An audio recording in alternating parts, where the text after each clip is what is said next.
Hello, Psycho Fox here. I've got another game box out. Box full of stuff. Some of it probably forgotten I've got. So I'll just have a look through and tell you why I've got what I had. Why I've got what I've got. Why I've got it. Why I want to keep it.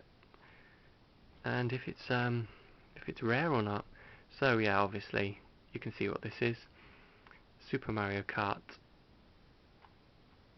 Well, a little bit tight on the edges, not bad. Original W. Smith price tag on it. I remember I got mine from our price.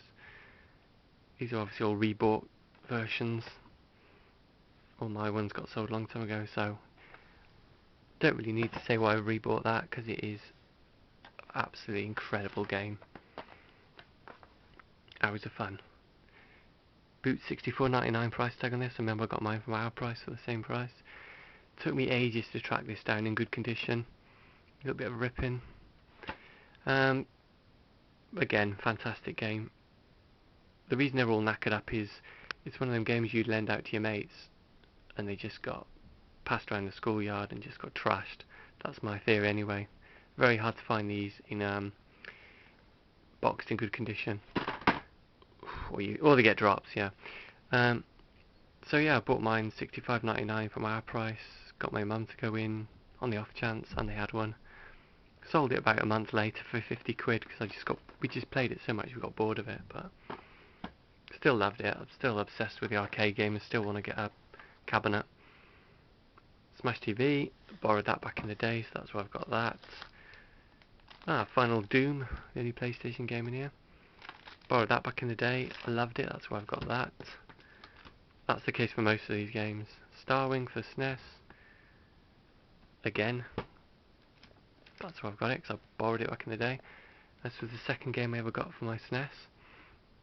F-Zero, and you can see this is a fully sealed copy. Bought this about 5 years ago for 20 quid.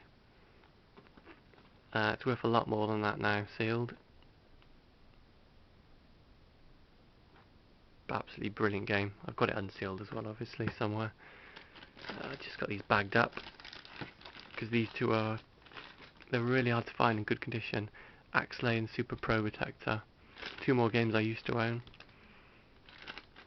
Absolutely fantastic games. And the last game I bought for my SNES, Doom. A little bit ropey, the graphics, I suppose, when compared to PC and other ports, but absolutely brilliant. Great memories of playing that in December '95. I've got Final Fight Guy. Now some of these are my brothers. This is one of my brothers. I'm just looking after him for him, really. These are ones he bought for his SNES. They're not that's a bit dogged. They're not original ones from back in the 90s. They're just more sort of recent pickups in the last 5 years. Rebought this because my brother borrowed this off a mate. It was a mate he didn't really like. It wasn't really a mate actually, and he came back to see him, and his friend Colin had been playing on it. They borrowed it off this other kid who they both didn't like, and basically threw it around Colin's bedroom till it smashed open. It was just a circuit board. So he just came over with this circuit board, giving me some rubbish about it. It was some sort of prototype game. I believed him for about 2 minutes. But yeah, I'm playing it. Time Slip's not a bad game, really. So that's why I bought it, just a nostalgia version. Nostalgia reasons. As with this, Goof Troop. Only played it a couple of times. To be fair, I've not really got back into it. Bart's Nightmare. Another one I borrowed off a mate.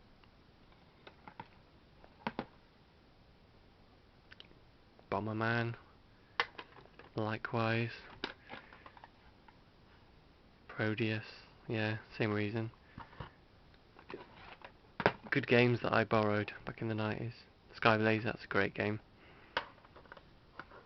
Great Sony adventure platformer.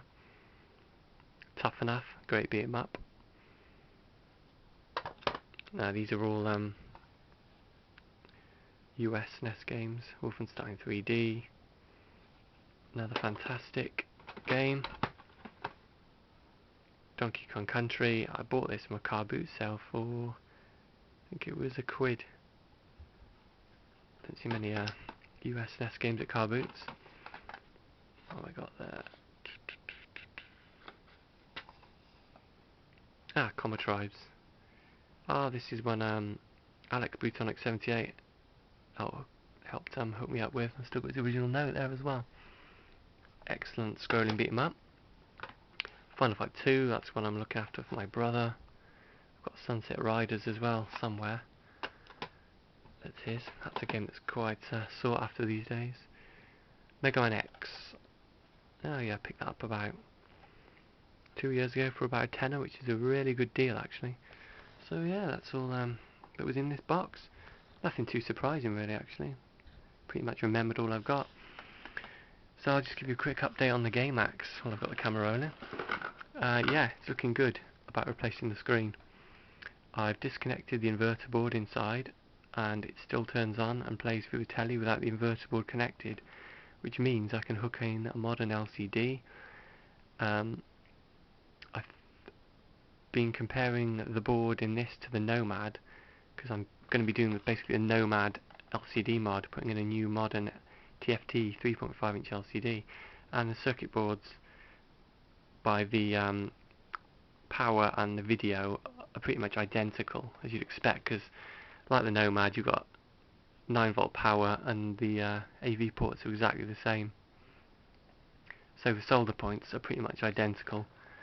So I'm very confident I can put a brand new LCD screen in this, and I'll be getting a new plastic Game Axe plastic screen for the front as well, because as you can see this one's pretty scratched.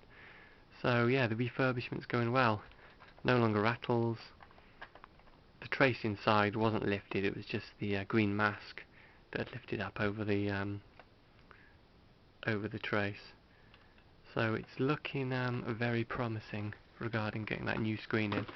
I'm just waiting until payday and then I'm going to get one of those 3.5 inch rear view parking screens you can get off eBay for about 15 quid. So yeah, looking good. So yeah, the packing for moving continues, and it's going to be quite shocking I think when I get all my games in one room and I see how much I've actually got, so I'll definitely show that when I'm in a position to do so. But for now, yeah, here's another box. So thanks for watching.